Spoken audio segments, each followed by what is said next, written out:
News 28 मराठीमध्ये आपले स्वागत आहे। आजच्या मोठ्या बातम्यांबद्दल बोलूया। लाखोंचा खर्च करून इमारती उभारल्या पण विद्यार्थी शिक्षणापासून वंचित।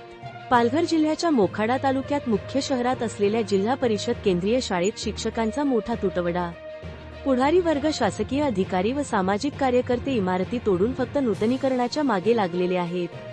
पैसे कमावण्याच्या लोभापायी विद्यार्थ्यांच्या शिक्षणाकडे जाणून-बुजून दुर्लक्ष केले जात आहे। इयत्ता 10वीला शिक्षक नसल्याकारणाने SSC बोर्डाचा निकाल फक्त 41% लागलेला आहे।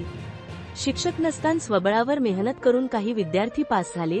मोखाडा केंद्रीय शाळेत इयत्ता 5वी ते 10वी पर्यंत 99% गरीब आदिवासी विद्यार्थी शिकत असून आदिवासींच्या नावावर पोट भरणारे पुढारी मात्र या बाबीकडे दुर्लक्ष करत आहेत।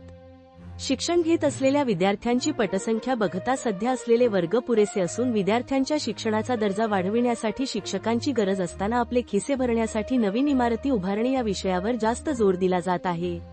देशाचं भविष्य शिक्षणावर आधारित असतो, पण शिक्षण क्षेत्राला फक्त लूटमारीचा बाजार बनवून ठेवण्यात आला आहे। इंडिया न्यूज 28 साठी मोखाडा मुख्य प्रतिनिधी अनवर कुरेशी यांची रिपोर्ट।